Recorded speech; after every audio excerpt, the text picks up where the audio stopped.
পশ্চিমবঙ্গের ৪২টি লোকসভা কেন্দ্রের মধ্যে কার দখলে কয়টি সে ব্যাপারে আলোচনা করা হচ্ছে এই ভিডিওর মধ্যে। তো চলো শুরু করা যাক ভিডিও।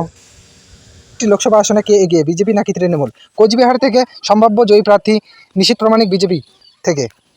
আলিপুরদুয়ার থেকে সম্ভাব্য জয়ী প্রার্থী বিজেপি থেকে মনোজ টিগ্গা জয়ী প্রার্থী। জলপাইগুড়ি থেকে সম্ভাব্য জয়ী প্রার্থী বিজেপি থেকে ডক্টর জয়ন্ত কুমার। দার্জিলিং থেকে রবি বিষ্টা বিজেপি প্রার্থী সম্ভাব্য জয়ী। মালদা থেকে তো আগের মতোই বিজেপি থেকে জয়ী প্রার্থী। আরামবাগ থেকে আগে ছিল টিএমসি থেকে, এবার সম্ভাব্য জয়ী প্রার্থী বিজেপি থেকে হবে। সম্ভাব্য, এটা কিন্তু সঠিক না। আসানসোল থেকে বিজেপি সম্ভাব্য জয়ী প্রার্থী। বহরমপুর থেকে কিন্তু কংগ্রেস চলে আসছে, এখানে কংগ্রেস প্রার্থী জয়যুক্ত। বালুরঘাট থেকে সম্ভাব্য জয়ী প্রার্থী বিজেপি। 2019-ও কিন্তু বালুরঘাট থেকে বিজেপি প্রার্থী জয়যুক্ত হয়েছে। তো বনগাঁও থেকে 2024 লোকসভা কেন্দ্রে সম্ভাব্য জয়ী প্রার্থী বিজেপি থেকে হচ্ছে। বাঁকুড়া থেকে সম্ভাব্য জয়ী প্রার্থী বিজেপি থেকে। বিজেপি প্রার্থী কিন্তু বাঁকুড়া থেকে জয়ী হতে চলেছে 2024-এ। বারাসত থেকে কিন্তু তৃণমূল কংগ্রেস প্রার্থী এগিয়ে আছে, এখানে সম্ভাব্য জয়ী। বর্ধমান দুর্গাপুর কিন্তু বিজেপি আসবে এবার। 2019-এও বিজেপি ছিল, এবারেও বিজেপি আসবে বর্ধমান দুর্গাপুর থেকে। বর্ধমান পূর্ব থেকে কিন্তু তৃণমূল কংগ্রেস প্রার্থী জয়যুক্ত হওয়া সম্ভাব্য বেশি, সম্ভাবনা একটু বেশি। তো ব্যারাকপুরে জানোই, ব্যারাকপুর থেকেও কিন্তু সম্ভাব্য জয়ী প্রার্থী বিজেপি থেকে। তো এইখানেও মোদি আসতে চলেছে। বসিরহাট সন্দেশখালীর ঘটনায় উত্তেজনা, মানে রেখা পাত্র বিজেপি থেকে দাঁড়িয়েছে, তো বসিরহাট থেকে বিজেপি প্রার্থী রেখা পাত্র জিতবে।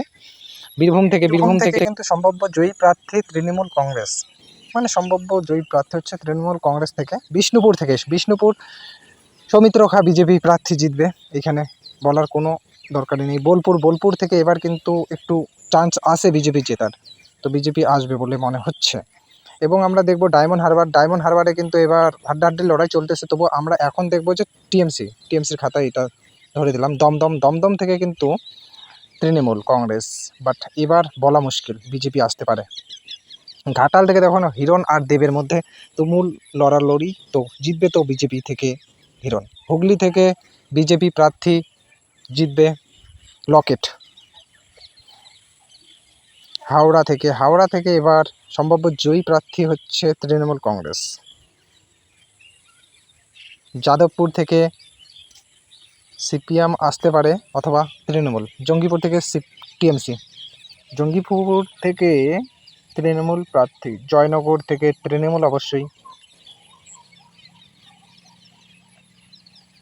এবার দেখব ঝাড়গ্রাম থেকে কিন্তু বিজেপি প্রার্থী জয়যুক্ত হবে বিপুলভাবেই।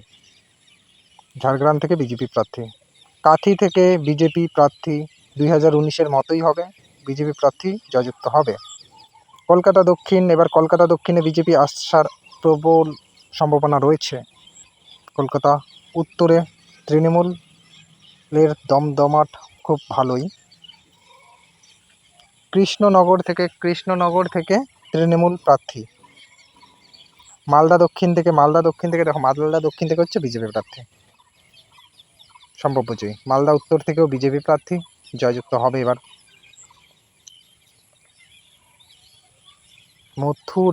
মথুরাপুর থেকে দেখো সম্ভাব্য জয়ী প্রার্থী তৃণমূল, কিন্তু এবার হাওয়াটা উল্টো দিকে আসবে। মেদিনীপুর থেকে সম্ভাব্য জয়ী প্রার্থী অগ্নিমিত্রা পাল বিজেপি থেকে। মুর্শিদাবাদ বিজেপির দখলে আসবে এবার। পুরুলিয়া বিজেপি অবশ্যই, 2019-এর মতোই বিজেপি আসবে এখানে। রায়গঞ্জ বিজেপি, 2019-এও কিন্তু হাড্ডাহাড্ডি লড়াই হয়েছে। রানাঘাট থেকে তৃণমূল অবশ্যই না, বিজেপি থেকে জয়যুক্ত হবে। শ্রীরামপুর থেকে বিজেপি জয়যুক্ত হবে। তমলুক থেকে অভিজিৎ বন্দ্যোপাধ্যায় গঙ্গালি বিজেপি থেকে।